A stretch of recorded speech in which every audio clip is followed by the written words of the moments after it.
नमस्कार देवियों, सज्जनों, सर्वप्रिय छात्रों, आप सबका हार्दिक स्वागत है शिक्षा पॉइंट पर।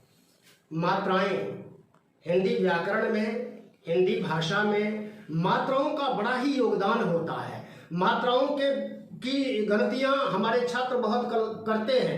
पहली से लेकर के 12वीं तक के छात्रों की जो लिखावट होती है उसमें गलतियां बहुत होती है। बोलने में कोई गलती होती नहीं है, लेकिन लिखते समय वो मात्राओं से संबंधित बहुत सारी गलतियां करते हैं। उसका कारण एकमात्र है, वह कारण ये है कि हम मात्राओं का ध्यान नहीं रखते।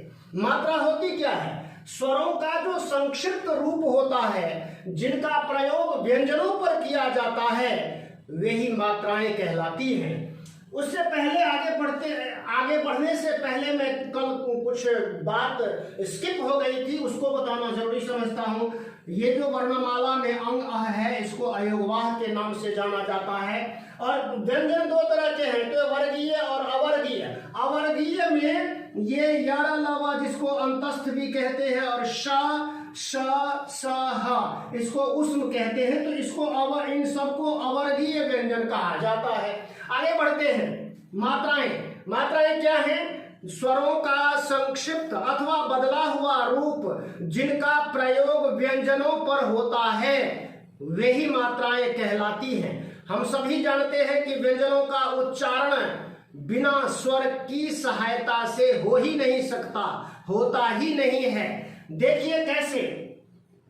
जब हम अगर का सीरीज को ले लें, तो का में अगर हलंत लगा दिया जाता है तो वो तो शुद्ध व्यंजन है, लेकिन यही हलंत हटा दिया जाता है तो इसमें अब आ शामिल है। इसीलिए आ के लिए किसी भी मात्रा का कोई निर्धारण व्याकरण शास्त्र में है ही नहीं। हिंदी व्याकरण में आ के लिए देखिए, आ का जो ये खड़ी पाई है, आ की, यही मात्रा के रूप में प्रयुक्त होती है। जैसे का पे लगाएंगे तो का, फिर ई का, इस तरह से मात्रा इसकी निर्धारित की गई है। पीछे की ओर से हर अक्षर के पीछे की ओर से इसका प्रयोग होता है। जैसे का में करेंगे तो की। बड़ी ई की जो मात्रा है वो इसी का ही बदला हुआ रूप है, थोड़ा आगे की ओर चला जाता है ये।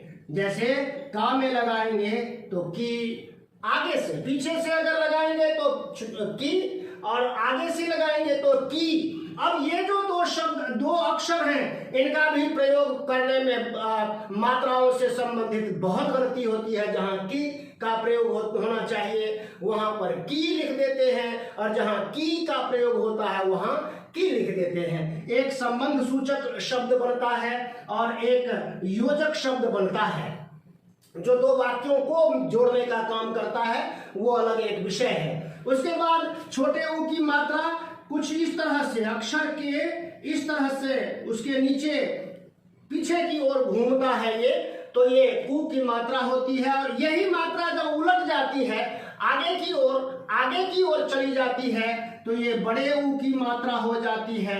री जो है, वो री की मात्रा, ये वाला जो इसका रूप है, ये वाला जो रूप है, यही री की मात्रा होती है। ए की मात्रा की अगर बात करें तो ये एक मात्रा होती है ऊपर की ओर, शिरोरेखा के ऊपर। जैसे के, फिर शिरोरेखा के ऊपर दो, इस तरह से ये वाला दो अगर लग जाए तो ये ऐ की मात्रा होती है कई।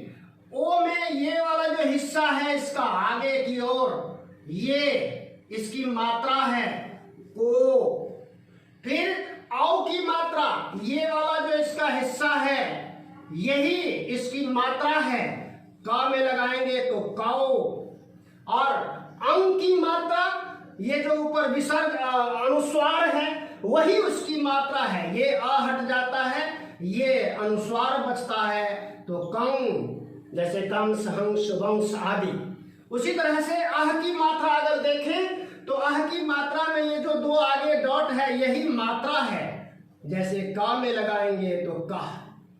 अब ये का की श्रृंखला पूरी होती है। उसी तरह से खा की श्रृंखला, गा की श्रृंखला, घा की श्रृंखला और ना, से कोई शब्द शुरू होता नहीं है तो इसकी 12 खड़ी में कोई श्रृंखला होती नहीं है। उसके बाद च और फिर इसी में जो च वर्ग का अंतिम अक्षर है य, इससे भी कोई शब्द शुरू होता नहीं है तो इसके लिए भी 12 खड़ी में कोई श्रृंखला, कोई सीरीज बनती नहीं है।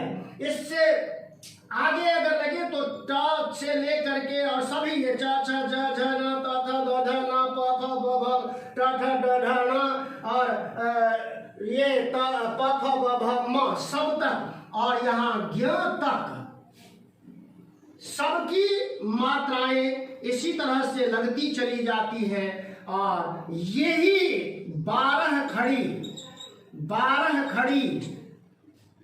बोलते हैं इसको। इस 12 खड़ी का जिसको अच्छे से अभ्यास हो जाता है वो बच्चा, वह छात्र आगे किसी भी कक्षा में किसी भी तरह से लेखन से संबंधित गलती नहीं करता है।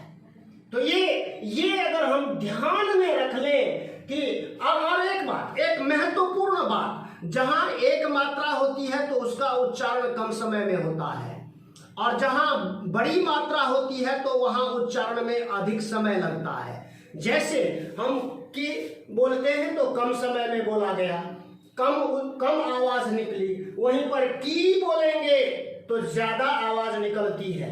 ये अंतर अगर हम ध्यान में रखेंगे, उसी तरह से कु और कु बड़ी आवाज ध्वनि निकलती है, आवाज अधिक निकलती है, मुंह ज्यादा खुलता है।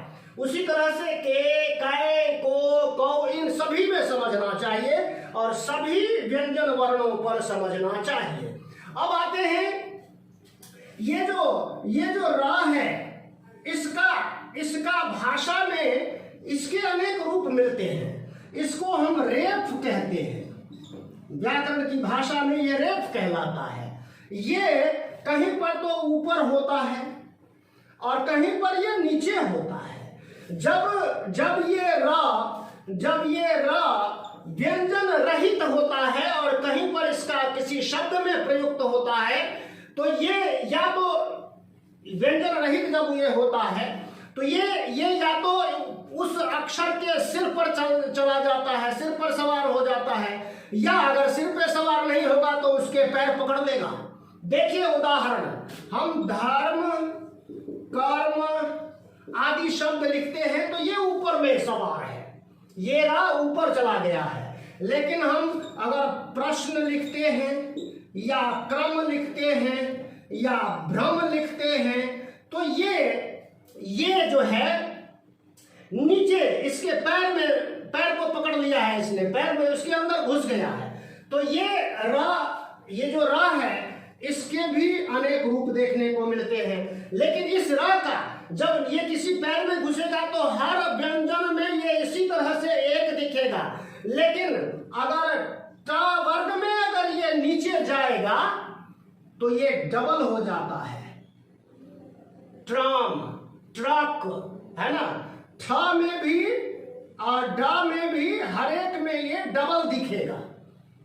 ये अन्य अक्षरों में सिंगल और इस वर्ग में डबल, इसको भी ध्यान में रखें और ध्यान में रख करके अपने लेखन को सुधारें, लेख को सुधारें, होने वाली गलतियों से बचें। चैनल को सब्सक्राइब करें ऐसी ही ज्ञानवर्धक वीडियोस देखने के लिए। सभी छात्र जो देखते हैं वीडियो लेकिन चैनल को सब्सक्राइब नहीं किया है तो चैनल को सब्सक्राइब करें। लाल बटन होता है ना लेफ्ट राइट हैंड साइड में, जब आप मोबाइल देखते हो तो राइट हैंड साइड में वीडियो के ऊपर ही लाल लाल अक्षरों में लिखा होता है ना, सब्सक्राइब, उसको दबा दें। फिर दबाते ही वहाँ एक बेल आइकन आता है, उसको भी दबाएं और ऑल सेलेक्ट करें।